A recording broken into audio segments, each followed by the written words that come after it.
Well, hello everyone. It's my great pleasure to welcome Ukrainian Prosecutor General Andrei Kostin back to the Justice Department today. Andrei and I last saw each other during my trip to Ukraine in March. There, alongside President Zelensky and our international partners, we discussed our joint work to hold the Russian regime accountable for its atrocities against the Ukrainian people. Today, we met to continue our conversation about the future of justice for Ukraine. We discussed our partnership and all the ways that we are working to strengthen it, and we reaffirmed our shared commitment to protecting democracy and the rule of law. For over a year, Russia has engaged in an unjust war against Ukraine, committing atrocities at the largest scale of any armed conflict since the Second World War. And for over a year, the people of Ukraine have fought with courage and conviction to protect their country. They have worked with unflagging resolve to record the brutalities committed against thousands of Ukrainian men, women, and children, and to hold the perpetrators of those atrocities accountable under the law. They have risked and sacrificed their lives in the defense of their country. The United States Department of Justice stands with them, and we are doing everything in our power to achieve the accountability necessary for true justice for Ukraine. During our meeting today, the Prosecutor General and I exchanged updates on our work with the Ukraine Joint Investigative Team, or JIT. Anchored by a partnership between 7 countries, the JIT is investigating core international crimes committed in Ukraine. During my trip to Lviv last month, I signed a memorandum of understanding that formalizes and facilitates our cooperation and coordination with the JIT. As we discussed today, to further strengthen this partnership, the Justice Department will detail an experienced prosecutor to the International Center for the Prosecution of the Crime of Aggression against Ukraine, which is hosted by the JIT. The prosecutor will be based in The Hague at Eurojust, the European Union Agency for Criminal Justice Cooperation. And he will provide access to the significant departmental resources that we have deployed in response to this crisis. The Justice Department is also planning to send a resident legal advisor to the U.S. Embassy in Kyiv this summer. That advisor will work with our Ukrainian partners on a variety of complex justice sector issues. In addition to these efforts, Andrei and I discussed the department's continuing work to hold the Russian regime accountable for its atrocities. Prosecutors working with the Justice Department's War Crimes Accountability Team continue to work closely with our counterparts in the Prosecutor General's office to investigate specific crimes committed by Russian forces, including unlawful attacks directed at civilians. Our Ukrainian colleagues are also assisting us with our investigations that are led by the War Crimes Accountability Team into potential war crimes over which the United States possesses criminal jurisdiction. These include crimes in which American citizens have been harmed or killed. At the same time, Congress has recently expanded the Justice Department's authority to prosecute alleged war criminals who are found here in the United States. This means that in the years and the decades ahead, Russian war criminals who set foot in our country should expect to find themselves before U.S. courts of law. Meanwhile, our task force KleptoCapture, a team of prosecutors, agents, analysts, translators, and other personnel, continues to bring prosecutions and effect seizures against sanctioned enablers of the Kremlin and Russian military. And as I discussed the last time that Andrei was here, we are exercising new authority granted by Congress to transfer certain assets that we have seized from Russian oligarchs for use in rebuilding Ukraine. I want to acknowledge the many Justice Department personnel involved in this work. I also want to thank our domestic and international partners for joining us in this important effort to support the investigation and prosecution of atrocities in Ukraine. We will do everything we can to help Ukraine achieve justice for its people, and we will work for as long as it takes to hold accountable under law those who bear responsibility for the Russian regime's brutal crimes. Now I'm going to turn this over to the Deputy Attorney General, Lisa Monaco. Thank you very much, Mr. Attorney General. It is just so good to have the Prosecutor General here with us at the Justice Department, particularly because this week he and I both will be appearing separately before committees of Congress to speak about Ukraine, to speak about our collective response to Russian atrocities committed over the last year. And as the Attorney General noted, our resolve at the Justice Department has never been stronger in this work. We are dedicating more resources to ensuring accountability and to combating those that facilitate the Russian war machine. Those new resources include prosecutors working with international partners on investigating war crimes and other atrocities and the crime of aggression. And those resources include continued efforts to freeze and seize any Russian assets that we can under the authorities that we have.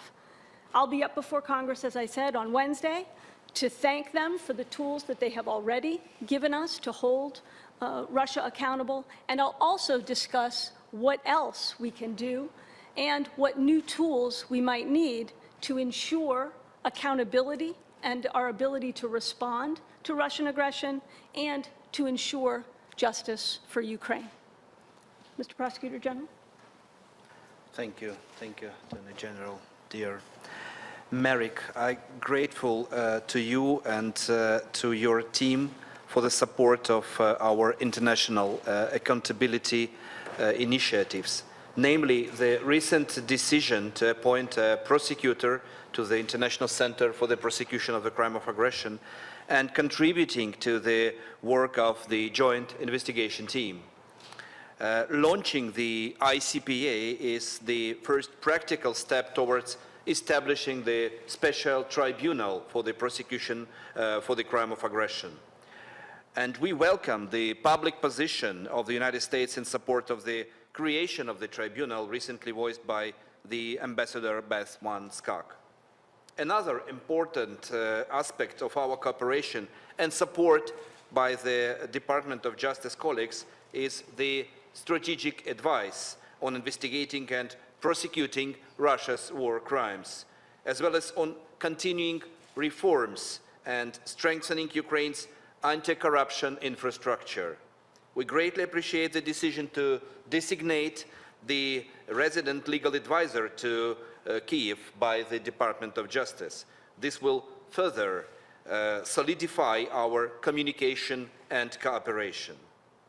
Despite the war, Ukraine remains committed to pursuing the reform of the law enforcement sector and strengthening the capacity of the prosecution service.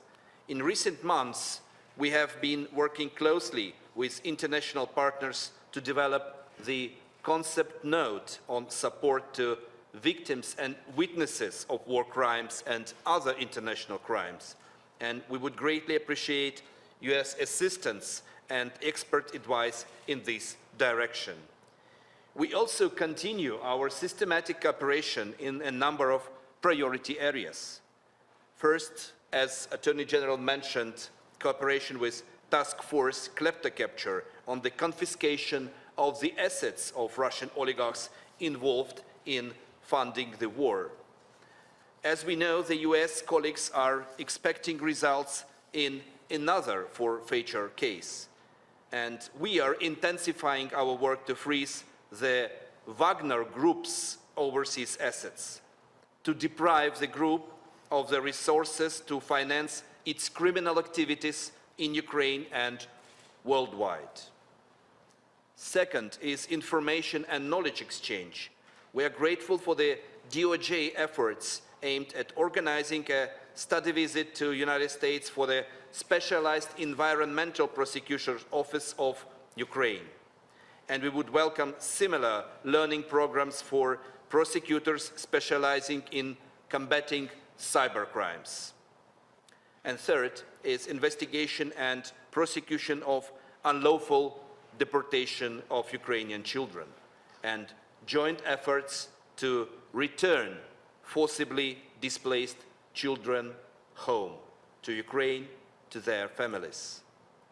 Our common goals are to build a web of comprehensive accountability for international crimes, allowing no impunity for war crimes, crimes against humanity, genocide, and the crime of aggression, and to strengthen global coalition for justice so that there are no safe havens for perpetrators anywhere in the world. I believe that if we uphold our unity and cooperation, these goals are achievable. Thank you again, Merrick, and thank to your colleagues for your unwavering support. A couple questions for Mr. Costin. First of all, do you have any reaction to the leak of these internal U.S. intelligence assessments on Ukraine? And the second question, in terms of your collaboration with the United States in pursuing these Russian war criminals, it's my understanding there's been some frustration with the sharing of intelligence from both the Pentagon and intelligence agencies. Can you tell us what you would like to see the United States doing in terms of intelligence sharing?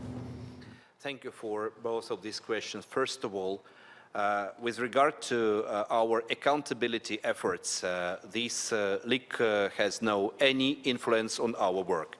We are united to go ahead to making all perpetrators accountable for all war crimes committed on Ukrainian soil against Ukraine and against Ukrainians. For the second question, we are talking extensively about the possibility of sharing of intelligence information to investigate and prosecute specific war crimes committed by Russians. We are on the way. We have, from my point of view, very fruitful progress with regard to getting the specific information we need. I'm very optimistic in this regard. I would not disclose the details, of course, but once again, I'm very optimistic with this. We see full commitment to help us when whatever is possible with regard, of course, to all restrictions and limitations in order to obtain necessary pieces of evidences to finish the cases of specific war crimes committed where we, for instance, as Ukrainian authorities, has no access to crime scene. I would tell you that once again, this work is ongoing, and I'm very optimistic with regard to getting more information from our friends and allies. Can you just kind of lay out what this is going to look like in terms of when Americans can expect to see prosecutions be brought? Is there ever a realistic chance that we're going to see a Russian war criminal in a courtroom facing these charges? And a separate question for you. We haven't heard you react since the Manhattan DA brought charges against former President Donald Trump. President Trump has said that the Justice Department was involved in that. He's accused of you personally of working with Bragg to bring him down. I just want to see, has the DOJ been involved in that whatsoever? Is there anything you can say about that? So on the second question, you all know me well enough to know that I don't comment on Justice Department investigations. I certainly don't comment on ongoing investigations in other jurisdictions. On the first question, I think I've said this before, with respect to crimes against Americans, which we have our own jurisdiction for, we have been making good progress with respect to some suspects, and so that investigation is going very well. You know, on the longer-term question of war criminals and when they might see justice, we have a very long memory, as I know that Ukraine does as well. And these things tend to not work out very well for the people who commit these crimes and are prosecuted. So I can't say anything. I wouldn't expect anything to happen tomorrow, except for people who are found in Ukraine or found in the United States. But in the long run, we expect justice to be done. Great,